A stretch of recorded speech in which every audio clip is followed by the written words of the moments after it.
चलिए लास्ट कुछ देर और बची है, we will wrap it up. तो जो भी हमने डिस्कस किया या जो टर्म्स मैंने बताई हैं वो आपको लर्न होनी चाहिए। डायरेक्ट क्वेश्चन आ जाता है कि which kind of script was used during Harappan civilization, तो बोस्ट्रोफिडन स्क्रिप्ट वर यूज्ड। ठीक है। उसके बाद आता है आर्ट एंड क्राफ्ट। बस ये आज का लास्ट टॉपिक होगा, इसके बाद नेक्स्ट क्लास में हम इसको खत्म कर देंगे, art and craft. But next class में आप पूरा जहाँ भी जो भी आपके पास बुक है इस टॉपिक को पढ़ के आएंगे। ठीक है।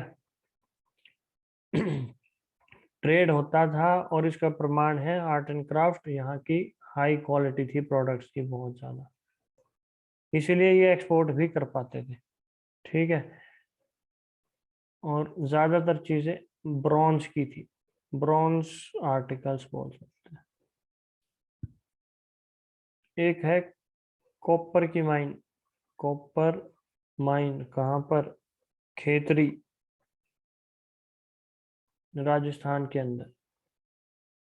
ये वहां से अपनी माइंस से कॉपर निकालते थे और ये आज भी है, और आज भी यहाँ से कॉपर निकाला जाता है, यानी ये इतना पुराना है। Largest producer. हाँ करेक्ट।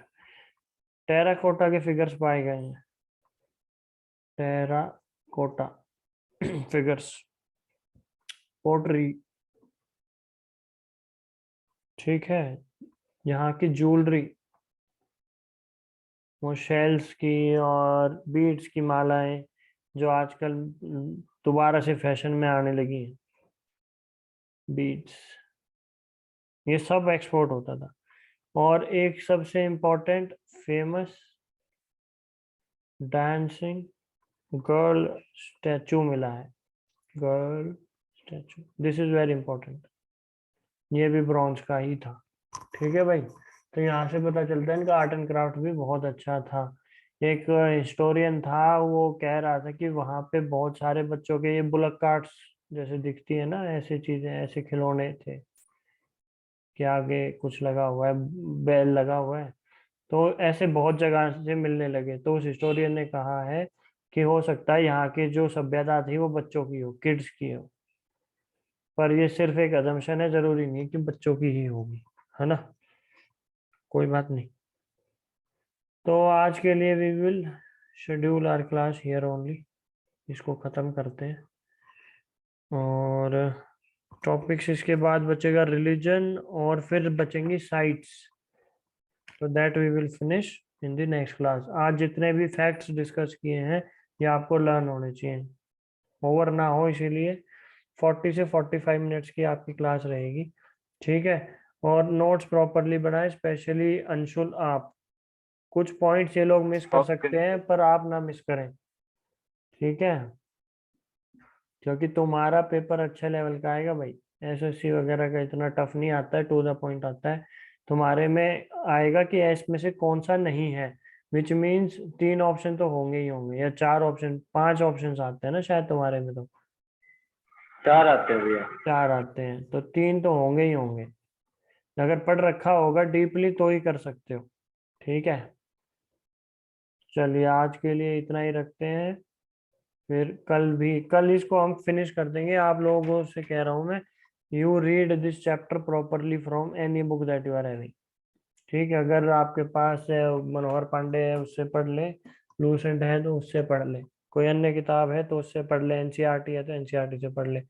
कल एक काम और करें, पढ़ते पढ़ते कम से कम 5 क्वेश्चन खुद से बनाए, ताकि हम क्लास को थोड़ा सा और डिस्कस कर सके, आपस में पूछ सके, उनके आंसर भी लेके आइए ना कि आंसर पूछा लेके बिना आंसर लिए जाओगे।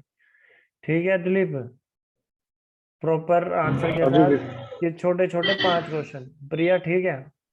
इससे ये होगा कि कोई चीज अगर मैं पढ़ाने में मिस कर जाऊं तो आप लोग आपस में पूछोगे, हो सकता है लोगों के क्वेश्चन सेम हो, पर कोई बात नहीं, रिवीजन के लिए तुम्हें फायदा रहेगा। ठीक है। जो भी मैं पढ़ा रहा हूँ भी, सब। और एडी और बी एडी और बीसी क्या होता है? बोले। एनोड नहीं, वो तो डिनोमिनेटर। मालूम है, ये हाँ। सब समझ तो समझाओगे भी इसको कल बाद में आने वाली क्लास में समझाओगे या फिर? ये अभी अगर डाउट है तो अभी बता लेते हैं। नहीं मतलब ये उल्टा शुरू होता है ना भैया, चलता है उल्टा, मतलब समझ लो। अगर यहाँ 1 आएगा तो यहाँ -1 आएगा, या -1 नहीं आएगा, यहाँ लेकिन BC आएगा। ये नंबर लाइन है, गणित है। ये 2BC, ये 2AD, और ये 0 ईयर क्या है भाई? यहाँ पे हमारे प्यारे जीसस जी पैदा हुए थे। अंग्रेजों ने कहा यहीं से दुनिया शुरू हुई है। ठीक है, तो यहाँ से इन्होंने 1-2 साल मनाना शुरू कर दिया, पर दुनिया इससे पहले भी थी। ठीक, इसके कुछ साल बाद हमारे मोहम्मद साहब आ गए, इन्होंने भी कहा दुनिया इससे पहले नहीं थी, इसके बाद ही है। ठीक, तो दिस इज BC और AD का कॉन्सेप्ट। जितना ज्यादा बड़ा बीसी नंबर। कहाँ से स्टार्ट है भैया? क्या मतलब? बीसी जो ये स्टार्ट हुआ है, हम्म, ये कहाँ से स्टार्ट हो गया? अभी तो डिस्कस किया। अगर हम मैन की लाइफ डिस्कस करें तो 1 मिलियन है, और अर्थ की, 1 मिनट, 1 मिलियन है कि बिलियन है भाई? 1 मिलियन, और अर्थ की एज इज 4 बिलियन। यानी BC यहां से मान सकते हो। इंसान अपनी तो पढ़ाई कर रहा है, जानवरों की थोड़ी कर रहा है कि ऊंट कैसे पैदा हुए थे। किसी को क्या फर्क पड़ता है? इंसान ने अपनी तो खोज कर ले पहले, है ना? कि पहली बार ऊंट कहाँ देखा गया था, मगर ये किसी को। उल्टा क्यों भैया ये?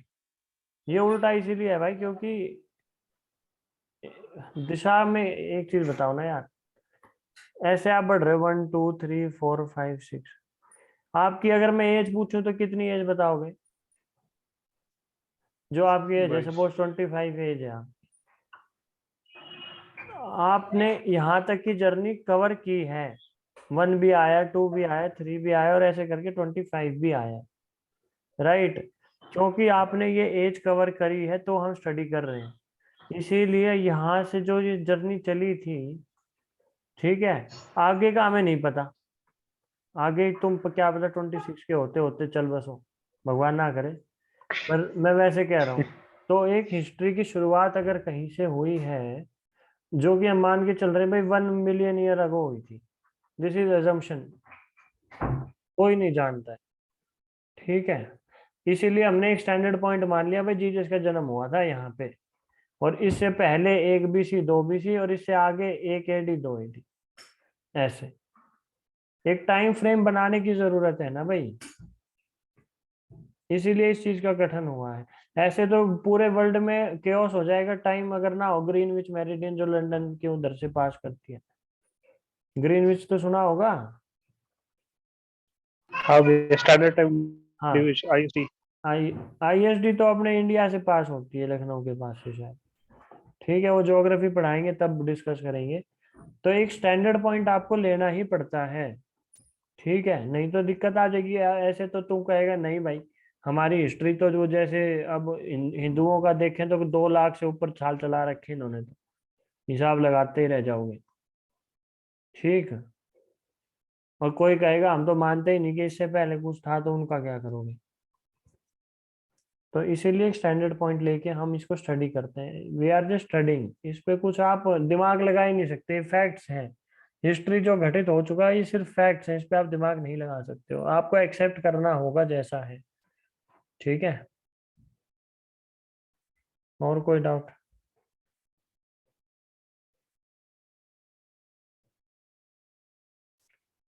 चलिए, नहीं है तो आप रिकॉर्डिंग देख लेना बाद में, नोट्स बना लेना प्रॉपरली।